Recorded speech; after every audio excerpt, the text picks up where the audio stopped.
In a well-meaning attempt to promote the suffering of the Karen region in Myanmar/Burma, Sylvester Stallone directed the first of the Rambo films he had officially done so for, 2008's Rambo, also known by the title John Rambo. However, one wonders what purpose a project like this would have if the end result is an ultra-violent American action movie enjoyed for its violence, promoting the cause of ending violence. I like the idea, of depicting action sequences so bloody that they cause mild shock or trauma when experienced, portraying the reality of this world, although this appears to be for the sake of making it uber satisfying when Rambo cuts the devilish, inhuman baddies. I do appreciate that a film such as this has empowered the peoples it wants to support, if it indeed has, reports claim it has or had then, although I cannot help but feel as though, firstly, this movie didn't really help anyone. Violence in that nation continues to this day. It took the incidents of 2016 for the wider world to really notice or comment upon it widely, but also that it could teach certain audiences to act ruthless in response to ruthlessness.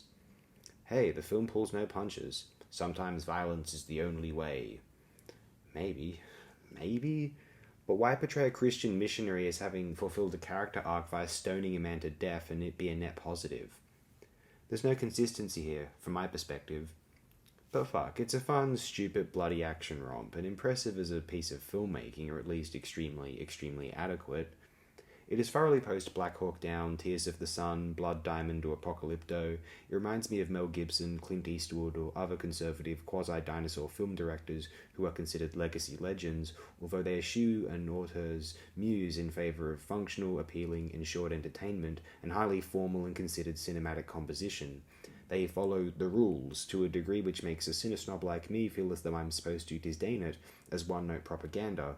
Eastwood on Letters from Iwo Jima, Gibson on Apocalypto. Although I cannot deny that a conservative, measured, and safe, in terms of experimentation, lavish spending is necessary. Production philosophy can occasionally result, especially from artists who evidently love the medium and understand its qualities, Eastwood, Gibson, plausibly even Stallone to a point, in powerful works, potentially. Rambo 4 is an action film that wanted to be an action film but have the violence resemble the real worlds. To put it simply, it is one of those realistic, post-Saving Private Ryan war films which functions as an 80s action bash.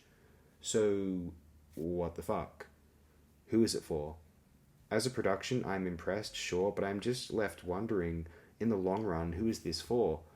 If you like action slop like Rambo 2 and 3, sure, you'll like this too, possibly, but it gets pretty grisly and serious. Rambo 3 tried to deal with genocide, but this is actually... Even if one enjoys it as well as 2 and 3 and for the same reasons, maybe Stallone didn't accomplish what he set out to do? Why make action movies more realistic in terms of violence?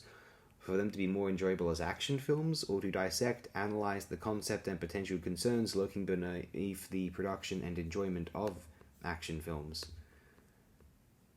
This film doesn't know, didn't care, just assumed it would be more enjoyable as an action film. The more blood the better, the more we hate the baddies the better. It feels contradictory. I'm unsure of a takeaway. Entertainment? I feel like I'm meant to be donating to some cause now. And what I just saw was full of action sequences in between an attempt to seriously demonstrate the suffering in that region. Can it be both? I guess so. I just find it cynical and ill thought out. If you enjoy the film, you enjoy the film. I did also to a point, but it makes me question things far more than it intended, or probably would even like me to. I don't know, expecting much of Rambo, or of anything. There was a point in the late 2000s, some people, some older Gen Xers, maybe boomers too, felt relieved we can spend the rest of time rewatching and talking about how great those Rambo films were for the rest of eternity. Maybe the world wasn't as simple as the media machine once portrayed. Maybe social media broke it all open, and to some audiences it is easy to imagine those first 3 Rambo films, in this instance 2 and 3's uncritical, masturbatory gung-ho binary claptrap, holding a special place for those yearning after a lost time. But Rambo 4? Man, difficult to say. Escapism, activism, but perhaps not effectively either?